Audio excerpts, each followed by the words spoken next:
I wanted to give the story of Anna Karenina a whole new life. The rules of a period film have been completely broken. This is taking style to a whole new level. The beauty of making a film is everything is possible.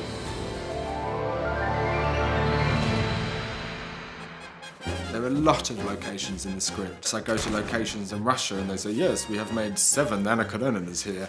And you'd kind of go, oh, God. He just began to think, God, I'm just following the path of so many other films before me, until came the day where everything changed. Anna Karenina was written in 1873, and the Russian aristocracy at that time were constantly looking to France and trying to emulate that way of being. You did have these people that were pretending to be something that they weren't all the time. They were living their lives as if upon a stage. I was wishing to myself that I could just set the film in one location.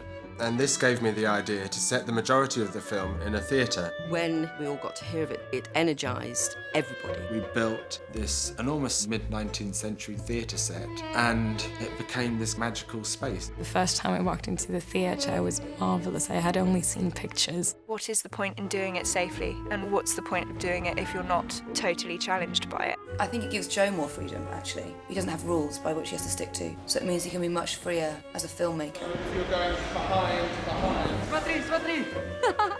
Every day there's a new set, and the sets metamorphosize in front of our eyes. As you leave the set, there's a new team coming in. It's like a 24-hour factory, really. They shut off elements of it, just with lighting or with walls, to create different spaces inside of it. And each one of them is completely unique. The ones that are the big set pieces are the easier ones to do. I mean, the ball really lends itself to the theatre space. Then we have the opera in the theatre space. Each room, each world can stem off the same one sort of core, which is this theatre.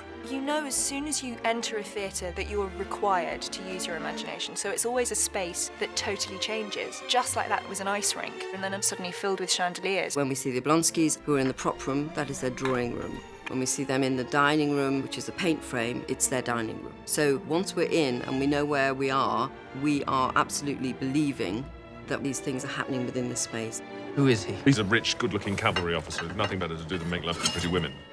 The kinetic energy that progresses the drama from scene to scene is a real attempt to create this momentum. Joe wanted to make Anna Karenina like a ballet. What interests me is how rhythm can express emotion.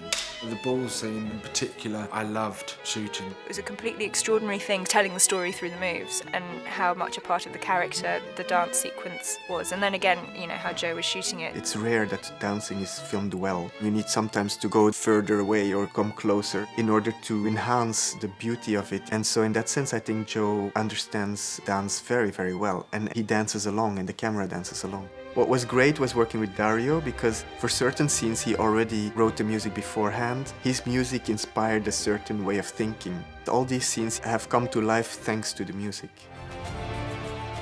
There's one element of the film that is very different, which is the Levin story. Levin turns his back on this superficial society and chooses to seek a more authentic mode of living. So his sequences are shot in location in Russia and have a more traditional cinematic reality.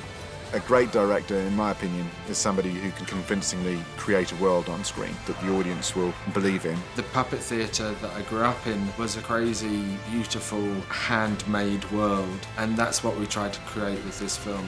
We are in a world that offers itself up as unreal. In fact, is almost magical and fantastical. We know that our imagination is going to be used. We know that reality is going to be suspended. But I think ultimately we're trying to hold a very beautiful mirror up to life.